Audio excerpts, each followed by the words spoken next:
naye alituokoa katika nguvu za giza. Anapaswa kutubu na kujiandaa kwa ajili ya safari, lakini anasema tutubu na kuiamini Injili.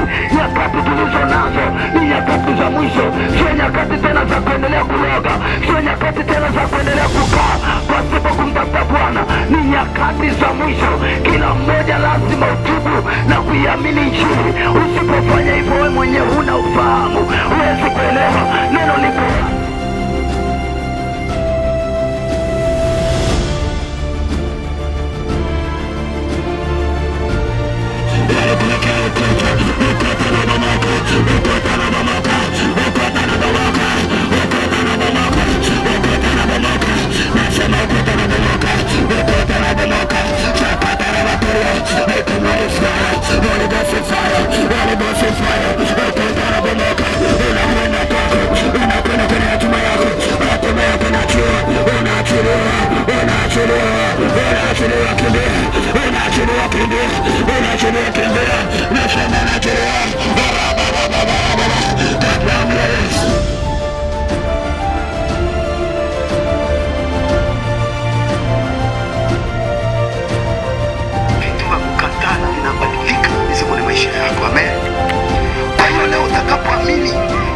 Ninaweza kuomba maombi machache tu kwa Mungu. Hakuna kama maombi mengi wala marefu wala mafupi, ni maombi ya imani. Ukiomba maombi yoyote kwa imani inakuwa kwako. Bwana asifiwe.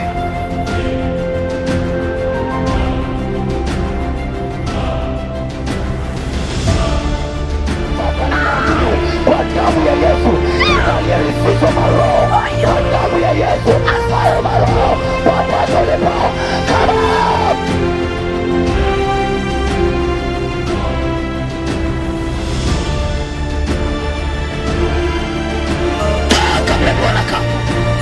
jina la Yesu.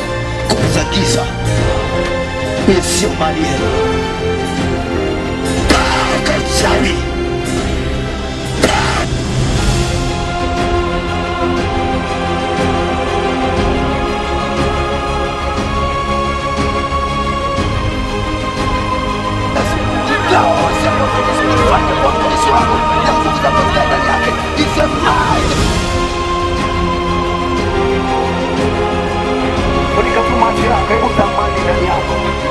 ukisikia kulia lia, usijizuie.